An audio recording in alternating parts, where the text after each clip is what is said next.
ಪಪ್ಪು ಪಲ್ಯ ಸಖತ್ತಾಗೈತೆ. ಅಲ್ಲ ಸಚ್ಚು, ನಿನ್ ಪಾಡಿಗೆ ನೀನ್ ಒಬ್ನೇ ಬಂದ್ ಕುತ್ಕೊಂಡು ಊಟ ಮಾಡ್ತಾ ಇದೀಯಲ್ಲ, ನೀನ್ ಊಟ ಮಾಡ್ದಾ ಇಲ್ವಾ ಅಂತ ಏನಾದ್ರೂ ಒಂದ್ ಮಾತ್ ಕೇಳ್ದ ಸಚ್ಚು?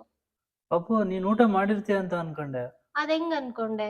ಪ್ರತಿದಿನ ನೀನ್ ಬರಲಿ ಇಬ್ರು ಒಟ್ಟಿಗೆ ಊಟ ಮಾಡೋಣ ಅಂತ ಕಾಯ್ತಾ ಇರ್ತೀನಿ. ಮನೇಲಿ ಒಬ್ಳಿದಾಳೆ, ಅವಳು ತಿನ್ಲಾ ಬಿಟ್ಲಾ, ಅವಳ ಮನೇಲಿ ಕೆಲಸ ಮಾಡಿ ಸುಸ್ತಾಗಿರ್ತಾಳೆ, ಅಷ್ಟ್ ಕಷ್ಟಪಟ್ಟು ಅಡಿಗೆ ಎಲ್ಲ ನನಗೋಸ್ಕರ ರುಚಿ ರುಚಿಯಾಗಿ ಮಾಡಾಕಿರ್ತಾಳೆ.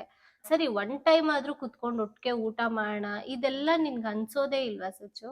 ನಾನು ಅದನ್ನ ಎವ್ರಿ ಡೇ ಫೀಲ್ ಮಾಡ್ತೀನಿ. ಇವತ್ತು ಬರ್ತಾರೆ, ಇವತ್ತು ಒಟ್ಟಿಗೆ ಕುತ್ಕೊಂಡು ಊಟ ಮಾಡೋಣ ನೈಟು ಅಂತ. ಬಟ್ ಯಾವತ್ತೂ ನೀನ್ ಅದನ್ನ ಫೀಲೇ ಮಾಡಿಲ್ಲ. ಬರ್ತೀಯ, ನಿನ್ ಪಾಡಿಗೆ ನೀನ್ ಊಟ ಹಾಕೋತೀಯ, ಹೋಗ್ತೀಯ, ಮಲ್ಕೋತೀಯ. ಆಮೇಲೆ ನಾನ್ ಬಂದು ಊಟ ಮಾಡಿ ಮಲ್ಕೋಬೇಕು. ಸಾರಿ ಪಪ್ಪು, ನನ್ಗೆ ತಲೆಗೆ ಬಂದಿಲ್ಲ. ಕೆಲಸ, ಟೆನ್ಷನ್ನು ಅದರಲ್ಲೇ ಮುಳುಗೋಗ್ಬಿಟ್ಟಿದ್ದೀನಿ.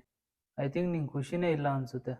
ಇನ್ನೇನ್ ಸಚ್ಚು, ಮತ್ತೆ ಇರೋರಿಬ್ರು ಮನೇಲಿ ಯಾವಾಗ್ಲೂ ಒಬ್ಳೇ ಇರ್ಬೇಕು, ಒಬ್ಳೇ ಕೆಲ್ಸ ಮಾಡ್ಬೇಕು, ಒಬ್ಳೇ ಮನೇಲಿ ನಿನಗೋಸ್ಕರ ಕಾಯ್ತಾ ಇರ್ಬೇಕು. ಅವ್ನ್ ಬಂದ್ಮೇಲೆ ಅವ್ನ್ ಜೊತೆ ಆದ್ರೂ ಒಂದ್ ಕ್ವಾಲಿಟಿ ಟೈಮ್ ನ ಸ್ಪೆಂಡ್ ಮಾಡೋಣ ಅಂತ ಅಂದ್ರೆ ನೀನ್ ನಿನ್ ಲೋಕದಲ್ಲೇ ನೀನ್ ಇರ್ತೀಯ. ಕೆಲ್ಸ ಟೆನ್ಷನ್ ಎಲ್ಲಾರ್ಗೂ ಇದ್ದೇ ಇರತ್ತೆ ಸಚ್ಚು, ಹಂಗಂತ ಮನೇಲಿರೋರ್ನು ಮರ್ತು ಬಿಟ್ರೆ? ಇನ್ಮೇಲೆ ಇಬ್ರು ಒಟ್ಟಿಗೆ ಊಟ ಮಾಡೋಣ, ಆಯ್ತಾ? ಖುಷಿಯಾಗಿರೋಣ ಇನ್ಮೇಲೆ. ಕೆಲ್ಸದ ಟೆನ್ಷನ್ ಎಲ್ಲ ಮನೆವರೆಗೂ ತರೋದೇ ಇಲ್ಲ ನಾನು. ಈ ಜನ್ಮವು ಒಂದೇ ಸಾಲದು, ನಿನ್ನ ಪ್ರೀತಿ ಪಡೆದ ಋಣವ ತುಂಬಲು.